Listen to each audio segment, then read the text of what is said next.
For 5 straight seasons, Donk was the untouchable king of FACEIT. Until now. Male09, a 16-year-old pro player for Metasport, just shattered the all-time highest ELO record and took the throne. And he did it while dropping 35 kills against Donk on Train, a map that, honestly, I'm terrified to play. So I spent this week studying CS2's new #1 to see how he did it. I want to know if it's more than just incredible aim, and most importantly, if an average Joe like me can use these secrets to dominate Train. And a quick shout out to Metastack, but more on them later. We're going to start by taking a look at T side and how Male09 fights towards A. And so for this, when looking at Male09, when he fights out of main, if he is the first player, he makes sure to jump out left towards Olaf. Once he has taken control of Olaf and he's looking towards Pop from the elevated part, he then scales towards Sandwich and takes control of Hell. So for here, he smokes deep, but you can also Molotov or just fight. The second player coming out of main, Molotovs towards the boxes on the right side of yellow, delays their push slightly to avoid any early nades A main, and then swings Pop Dog before pushing towards Sandwich. And the third player, Molotovs towards Pop Dog, throws a nade if they can, and then scales with player 2. And to make this super effective, you need supporting utility from your teammates. So the first bit of utility is to smoke Sandwich, so that your players can come out Olaf and towards red without being sprayed from Hell and camera.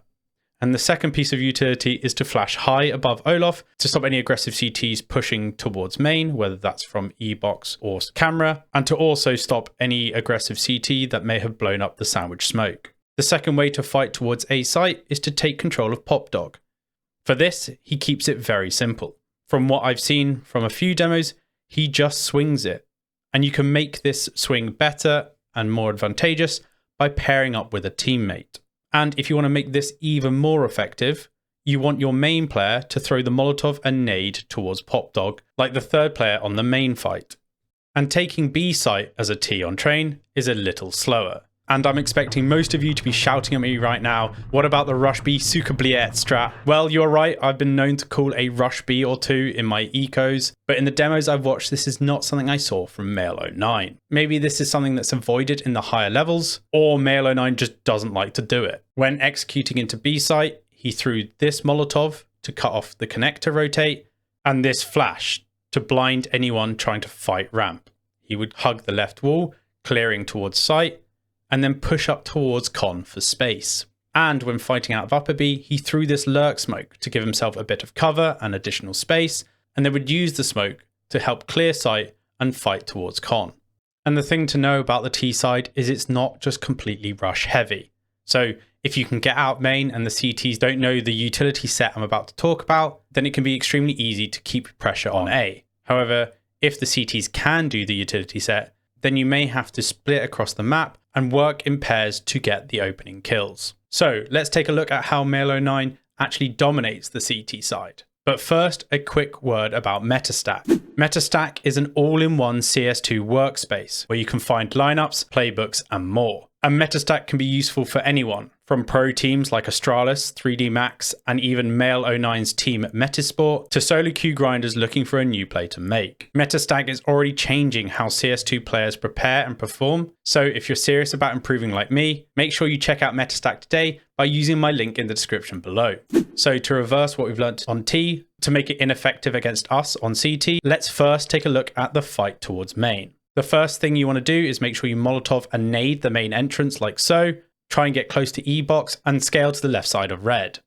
If you have a teammate fighting Pop Dog or in Pop Dog, use this movement play to get yourself elevated on top of red to peek into main. If you don't have a teammate Pop Dog, smoke off main and cross over to Olaf. From this position here, you can fight into main, and if it's smoked off, you can also fight Pop Dog. Now, if you're fighting into Pop Dog, use the same utility as if you were fighting towards main, however, adjust your scaling further from red towards Pop Dog. Once you're into Pop Dog, hug the right wall so that when the enemy swings to wide peek the entrance, you're on an off angle, and try and pair it up with a teammate to make this more effective. Well, the one thing I noticed, which was a bit of a surprise to me, is that he's happy to run down Pop Dog until just before the blue door, without the fear of being heard, or that he just doesn't care. Either way, it's super effective and gives him the element of surprise on just how far up Pop Dog he is.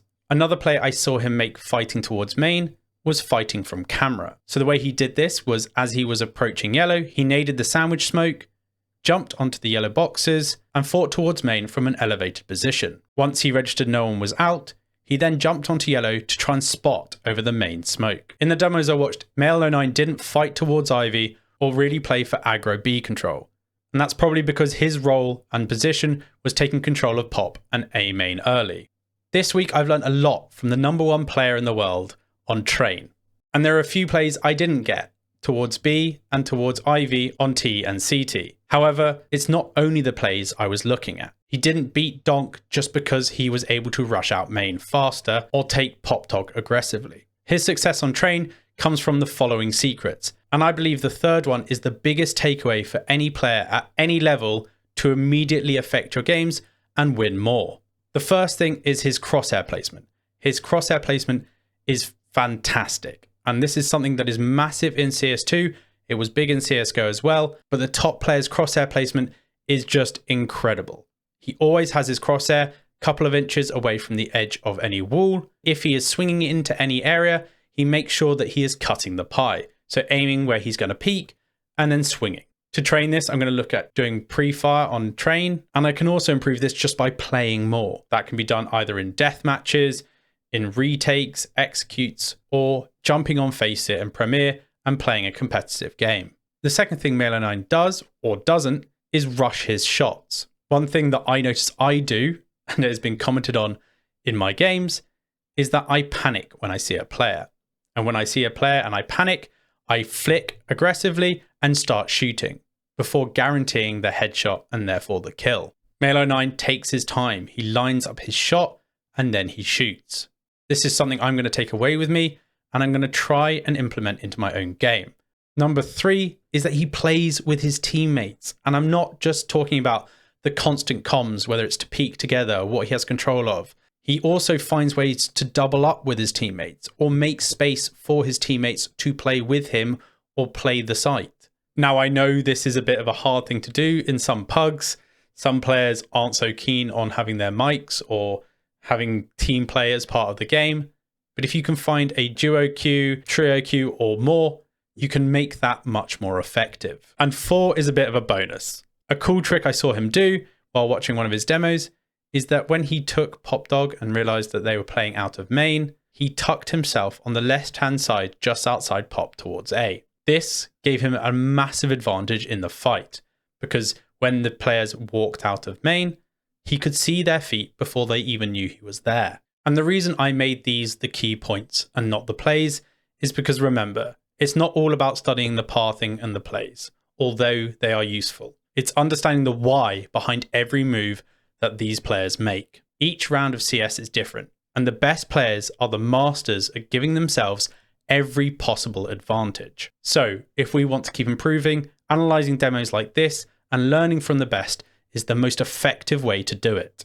And I hope you've enjoyed this video. If you did, please make sure you leave a like and consider subscribing. For those that are interested in how my team is doing, I'm hoping to give you an update at the end of the season. But just quickly, we've made ESEA Playoffs B. Unfortunately, we just missed out on Playoffs A, which would have put us into Inters straight away, which is unfortunate. And for UKIC, we're in the top 4 of our group, which puts us into Playoffs A. So make sure you follow my Twitch or are subscribed here for the streams of the matches, and I'll see you next week. Also, YouTube thinks you'll enjoy this video.